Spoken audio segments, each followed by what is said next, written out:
बड़े बाई साहब मुंशी प्रेमचंद।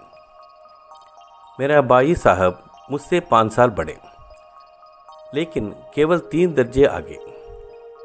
उन्होंने भी उसी उम्र में पढ़ना शुरू किया था जब मैंने शुरू किया, लेकिन तालीम जैसे महत्व के मामले में वो जल्दीबाजी से काम लेना पसंद ना करते थे। इस भवन की बुनियादी खूब मजबूत डालना चाहते थे, जिस पर आलीशान महल बन सके। 1 साल का काम 2 साल में करते थे, कभी कभी 3 साल भी लग जाते थे। बुनियादी ही पुख्ता ना हो तो मकान कैसे पायेदार बने। मैं छोटा था, वो बड़े थे। मेरी उम्र 9 साल की थी, वो 14 साल के थे। उन्हें मेरी तमीह और निगरानी का पूरा और जन्मसिद्ध अधिकार था, और मेरी शालीनता इसी में थी कि उनके हुक्म को कानून समझो। वह स्वभाव से बड़े अध्ययनशील थे, हरदम किताब खोले बैठे रहते थे, और शायद दिमाग को आराम देने के लिए कभी कॉपी पर किताब के आशियों पर चिड़ियों, कुत्तों, बिल्लियों की तस्वीर बनाया करते थे। कभी कभी एक ही नाम या शब्द या वाक्य 10-20 बार लिखते थे। कभी एक शेर को बार बार सुंदर अक्षरों में नकल करते, कभी ऐसे शब्द रचना करते जिसमें ना कोई अर्थ होता, ना कोई सामंजस्य। मसलन एक बार उनकी कॉपी पर मैंने यह इबारत देखी, स्पेशल अमीना बाइयों बाइयों, दरअसल बाई बाई, राधेश्याम, श्रीयुक्त राधेश्याम।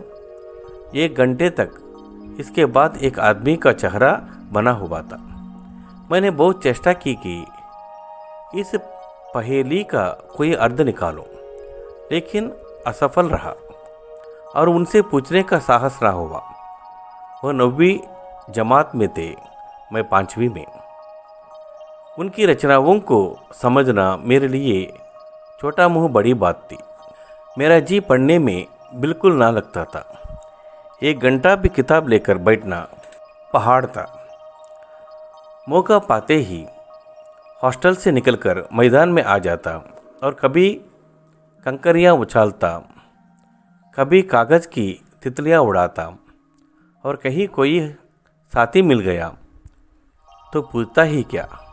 कभी 4 दीवारी पर चढ़कर नीचे कूद रहे हैं, कभी फाटक पर सवार उसे आगे पीछे चलाते हुए मोटर कार का आनंद उठा रहे हैं। लेकिन कमरे में आते ही बाई साहब का वह रुद्र रूप देखकर प्राण सूख जाते। उनका पहला सवाल यह होता, कहाँ थे?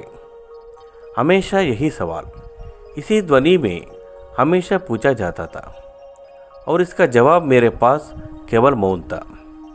ना जाने मेरे मुंह से यह बात क्यों ना निकली कि जरा बाहर खेल रहा था। मेरा मौन कह देता था कि मुझे अपना अपराध स्वीकार है, और बाई साहब के लिए उसके सिवा और कोई इलाज ना था कि स्नेह और रोष से मिले हुए शब्दों में मेरा सत्कार करें। इस तरह अंग्रेजी पढ़ोगे तो जिंदगी भर पढ़ते रहोगे और एक हर्फ ना आएगा।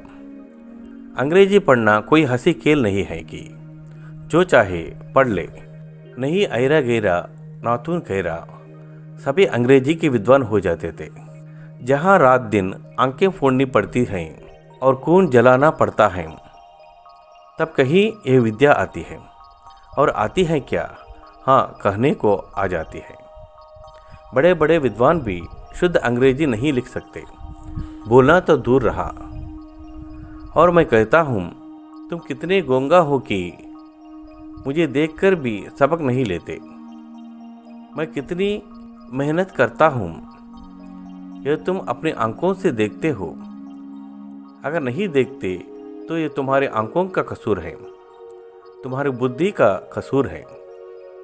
इतने मेले तमाशे होते हैं, मुझे तुमने कभी देखने जाते देखा है? रोज ही क्रिकेट और हॉकी मैच होता है। मैं पास नहीं पटकता, हमेशा पढ़ता रहता हूँ। उस पर भी एक एक दर्जे में 2-2, 3-3 साल पढ़ा रहता हूँ। फिर भी तुम कैसे आशा करते हो कि तुम यूं खेलकूद में वक्त गवारा पास हो जाओगे? मुझे तो 2 ही 3 साल लगते हैं। तुम उम्र भर इसी दर्जे में पढ़े सकते रहोगे। अगर तुम्हें इस तरह उम्र गंवानी है तो बेहतर है घर चले जाओ और मज़े से गुल्ली डंडी खेलो। दादा की गांडी कमाई के रुपए क्यों बर्बाद करते हो? मैं यह लताड़ सुनकर आंसू बहाने लगता। जवाब ही क्या था, अपराध तो मैंने किया, लताड़ कौन से है? भाई साहब उपदेश की कला में निपुण थे। ऐसी ऐसी लगती बातें कहते, ऐसे ऐसे सूक्त बाण चलाते कि मेरे जिक्र के टुकड़े टुकड़े हो जाते और हिम्मत टूट जाती। इस तरह जान तोड़कर मेहनत करने की शक्ति मैं अपने में ना पाता था। उस निराश में जरा देर के लिए मैं सोचने लगता, क्यों न घर चलूँ जाऊँ। जो काम मेरे बूथ के बाहर है उसमें हाथ डालकर क्यों अपनी ज़िंदगी बर्बाद करूं। मुझे अपना मूर्ख समझना मंजूर था, लेकिन उतनी मेहनत से मुझ तो चक्कर आ जाता था। लेकिन घंटों 2 घंटों के बाद निराश के बादल फट जाते और मैं इरादा करता था कि आगे से खूब के लगातार पढ़ूंगा।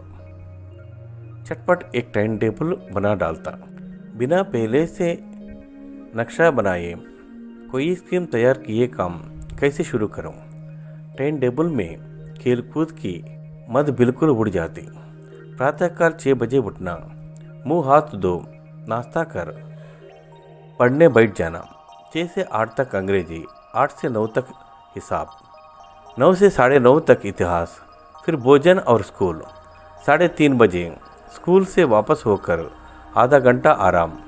4 से 5 बजे भूगोल, 5 से 6 तक ग्रामर, आधा घंटा हॉस्टल के सामने ही टहलना।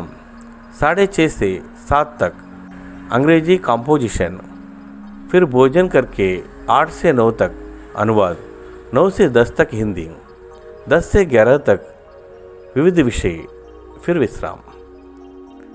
मगर टाइम टेबल बना लेना एक बात है, इस पर अमल करना दूसरी बात। पहले ही दिन उसकी अवहेलना शुरू हो जाती। मैदान की वो सुखद हरियाली, हवा के हल्के हल्के झोंके, फुटबॉल की वो उछल कूद, कबड्डी के वो दाव गाव, वॉलीबॉल की वो तेज और फुर्ती मुझे अज्ञात और अनिवार्य रूप से खींच ले जाती।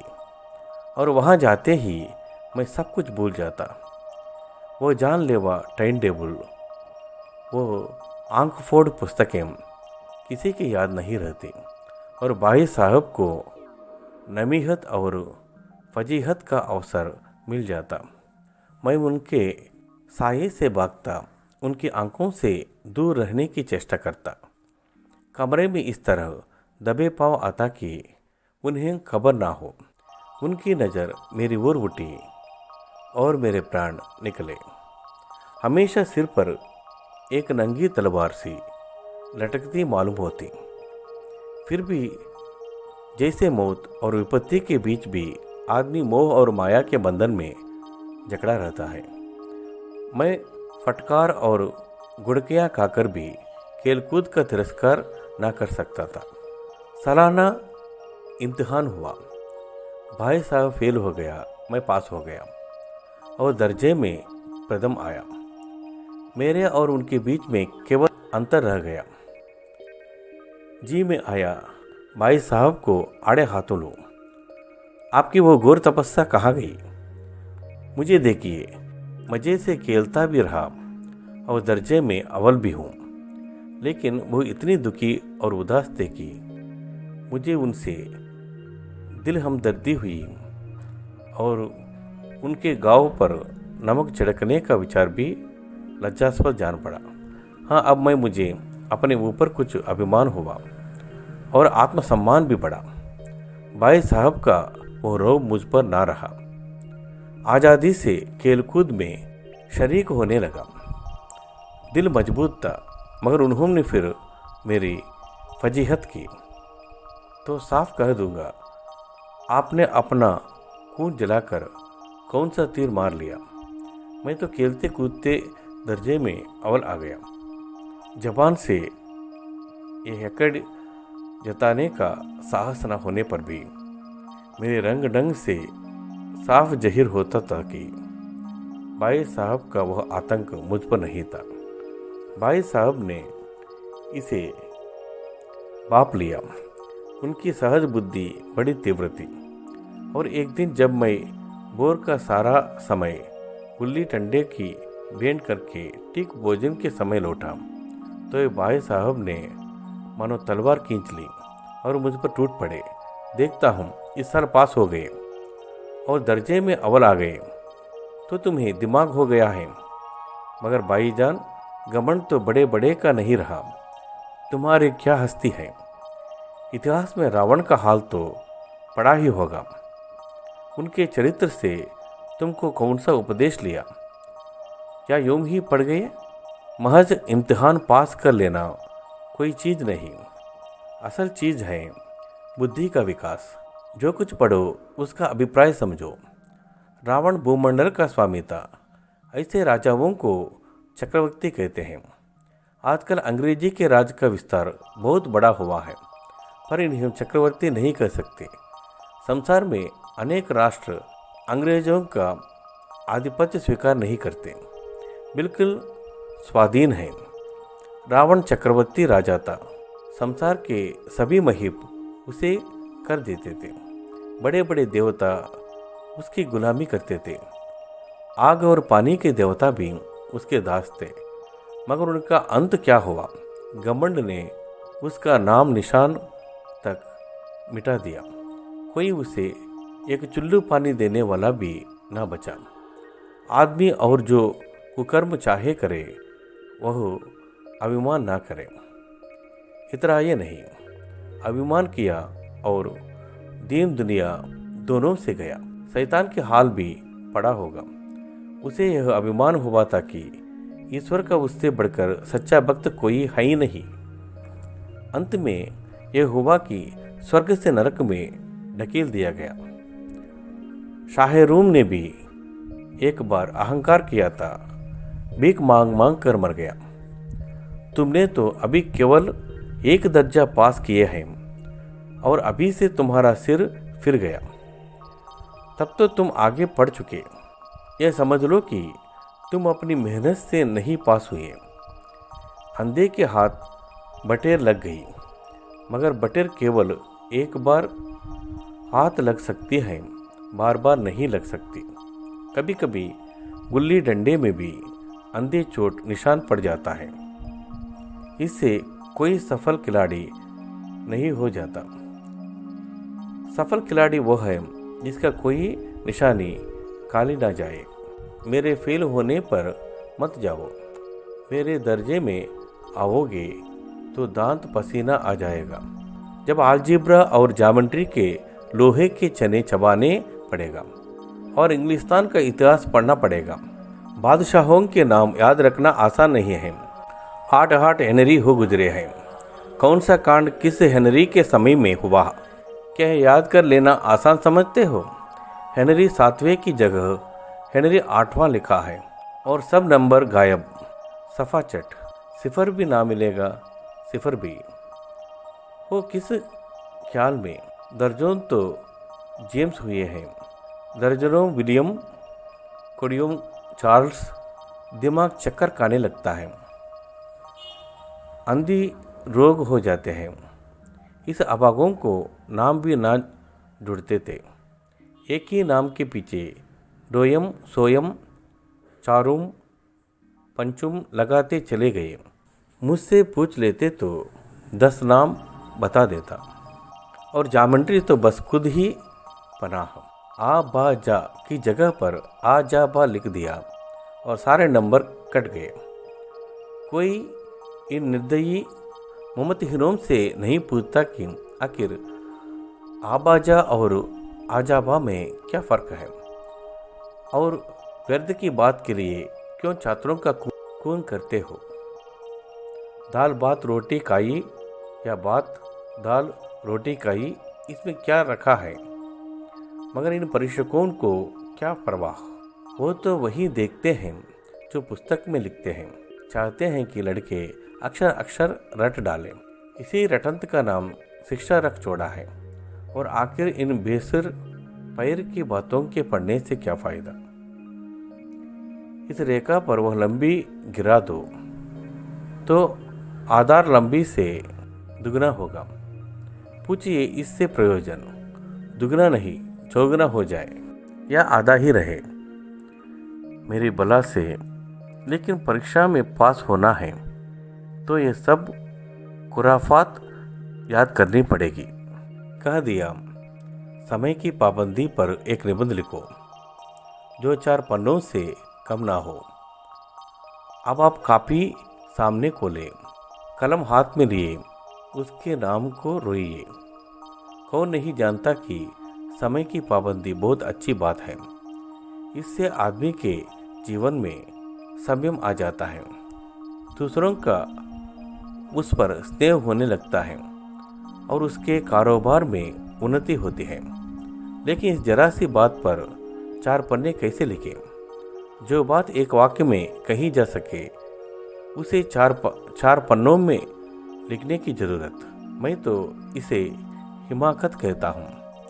यह तो समय की किफ़ायत नहीं बल्कि उसका दुरुपयोग है कि व्यर्थ में किसी बात को ठूस दिए जाए। हम चाहते हैं आदमी को जो कुछ कहना हो चटपट कह दे और अपनी राह दे, मगर नहीं, आपको 4 पन्ने रगड़ने पड़ेंगे, चाहे जैसे लिखिए, और पन्ने भी पूरे फुलस्केप आकार के। यह छात्रों पर अत्याचार नहीं तो और क्या है। अनर्थ तो यह है कि कहा जाता है संक्षेप में लिखो। समय की पाबंदी पर संक्षेप में एक निबंध लिखो जो 4 पन्नों से कम ना हो। ठीक, संक्षेप में तो 4 पन्ने हुए, शायद 100-200 पन्ने लिखते। तेज भी दौड़िए और धीरे धीरे भी।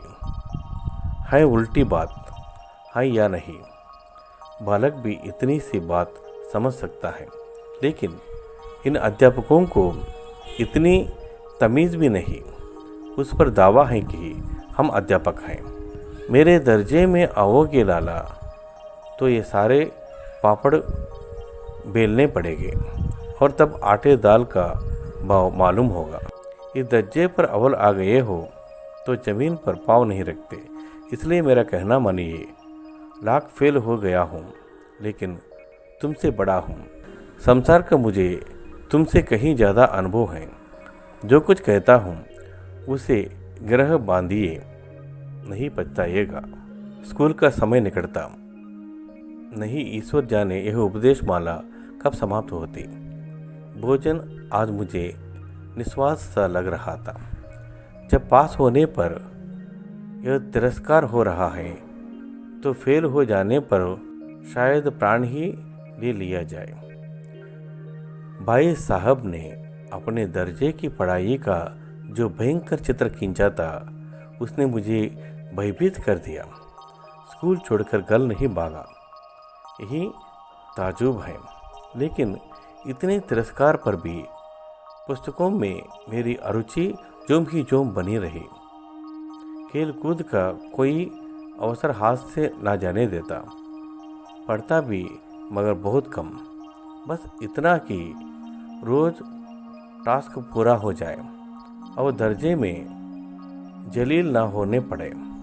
अपने ऊपर जो विश्वास पैदा हुआ था वो फिर लुप्त हो गया और फिर चोरों का सा जीवन कटने लगा।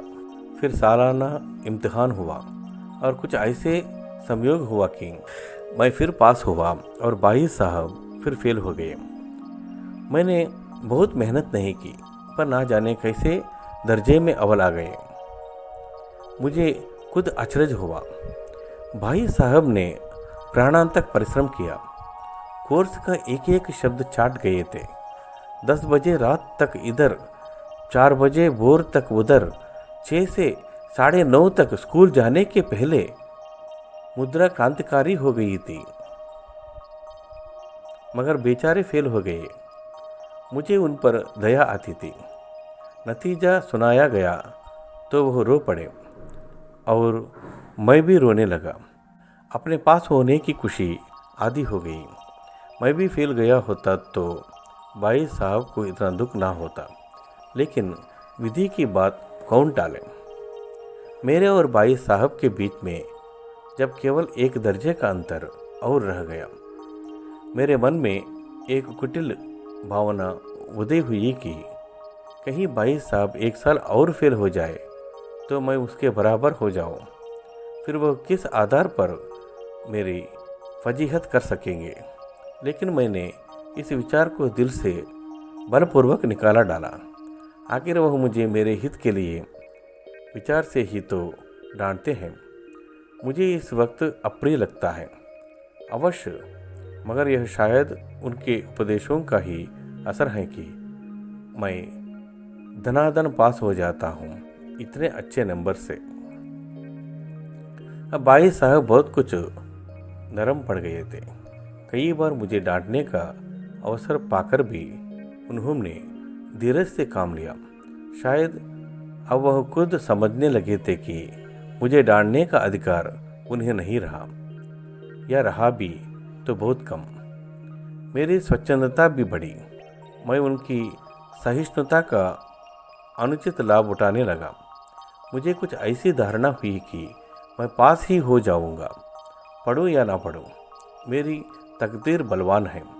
इसलिए भाई साहब के डर से जो थोड़ा बहुत पढ़ लिया करता था वो भी बंद हुआ। मुझे कनकौवा उड़ाने का नया शौक पैदा हो गया था और अब सारा समय पतंगबाजी की ही भेंट होता था। फिर भी मैं भाई साहब का अदब करता था और उनकी नज़र बचाकर कनकौवा उड़ाता था।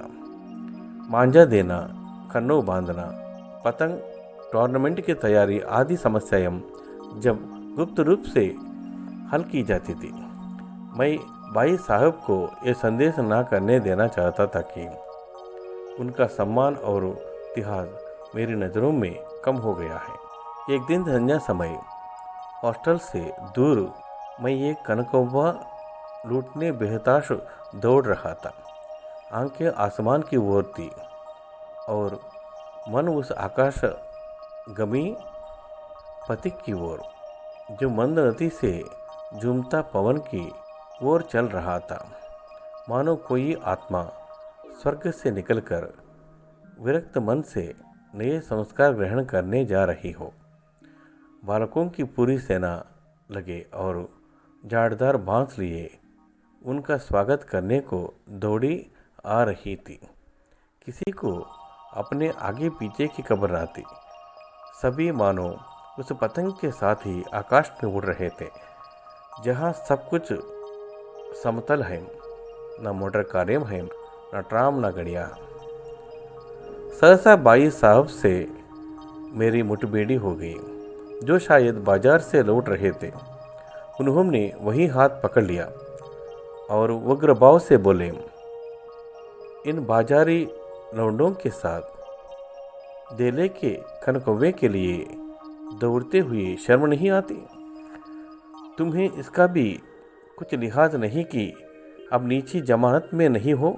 इसका भी कुछ लिहाज नहीं कि अब नीची जमात में नहीं हो, बल्कि 8वीं जमात में आ गई हो और मुझसे केवल एक दर्जा नीचे हो।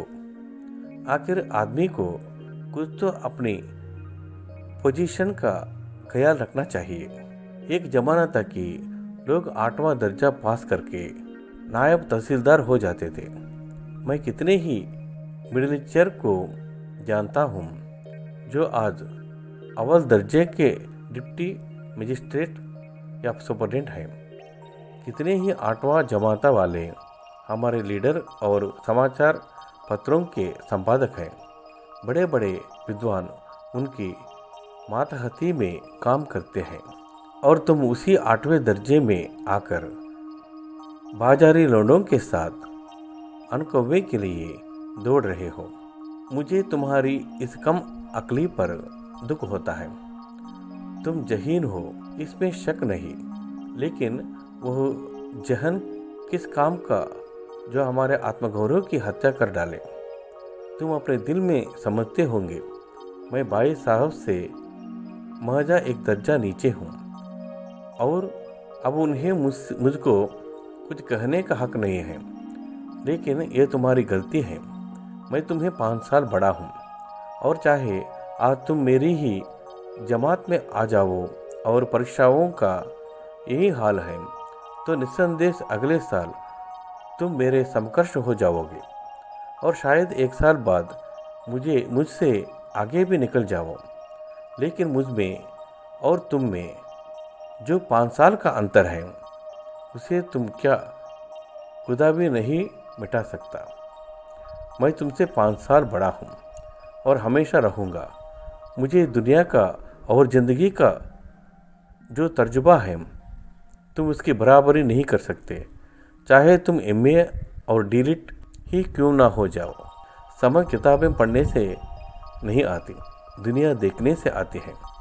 हमारी अम्मा ने कोई दर्जे नहीं पास किया और दादा भी शायद 5 छठी जमात के आगे नहीं गए, लेकिन हम दोनों चाहे सारी दुनिया की विद्या पढ़ लें, अम्मा और दादा को हमें समझाने और सुधारने का अधिकार हमेशा रहेगा। लेकिन इसलिए नहीं कि वे हमेशा जन्मदाता हैं, बल्कि इसलिए कि उन्हें दुनिया का हमसे ज़्यादा तजुर्बा है और रहेगा।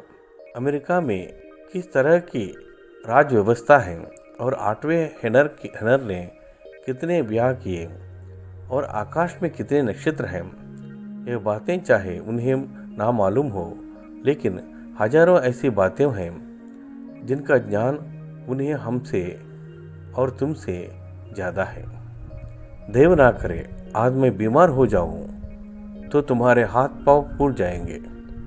दादा को तार देने के सिवा तुम्हें और कुछ ना सूझेगा, लेकिन तुम्हारी जगह दादा हो तो किसी को तार ना दे, ना घबराए, ना बदहवास हो।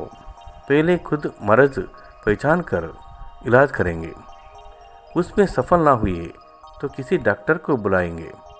बीमारी तो खैर बड़ी चीज़ है, तुम तो इतना ही नहीं जानते कि महीने भर का खर्च महीना भर कैसे चले। जो कुछ दादा बेचता है उसे हम 20-22 तक खर्च कर डालते थे और फिर पैसे पैसे को मुहताज हो जाते हैं। नाश्ता बंद हो जाता है, धोबी और नाई से मुंह चुराने लगते हैं। लेकिन जितना आज हम और तुम खर्च कर रहे हैं उसके आधे में दादा ने अपनी उम्र का बड़ा भाग इज्जत और नेकनामी के साथ निभाया है और कुटुंब का पालन किया है, जिसमें सब मिलाकर 9 आदमी थे। अपने हेडमास्टर साहब ही को देखो, MA है कि नहीं, और यहाँ के MA नहीं, ऑक्सफोर्ड के 1000 रुपये पाते हैं, लेकिन उनके घर का इंतजाम कौन करता है? उनकी बूढ़ी माँ। हेडमास्टर साहब की डिग्री यहाँ बेकार हो गई है। पहले खुद घर का इंतजाम करते थे, खर्च पूरा ना पड़ता था, कर्जदार करते थे। जब से उनकी माताजी ने प्रबंध अपने हाथ में ले लिया है, जैसे घर में लक्ष्मी आ गई है, तो भाईजान यह गरूर दिल में निकाल डालो कि तुम मेरे समीप आ गए हो और अब स्वतंत्र हो। मेरे देखते तुम बेराह ना चलने पाओगे। अगर तुम जुर्म न मानोगे तो मैं थप्पड़ दिखाकर इसका प्रयोग भी कर सकता हूँ। मैं जानता हूँ तुम्हें मेरी बातें जहर लग रही हैं। मैं उनकी इस नई युक्ति से नतमस्तक हो गया। मुझे आज सचमुच अपनी लघुता का अनुभव हुआ और भाई साहब के प्रति मेरे मन में श्रद्धा उत्पन्न हुई। मैंने सजल आंखों से कहा, हरगिज नहीं, आप जो कुछ फरमा रहे हैं वो बिल्कुल सच है और आपको उसके कहने का अधिकार है। भाई साहब ने गले गले से लगा लिया और बोले, मैं खनकौवा उड़ाने को मना नहीं करता, मेरा भी जी ललचता है, लेकिन करूँ क्या? खुद बेराह चलूं तो तुम्हारी क्षमा कैसे करूं, तो तुम्हारी रक्षा कैसे करूं?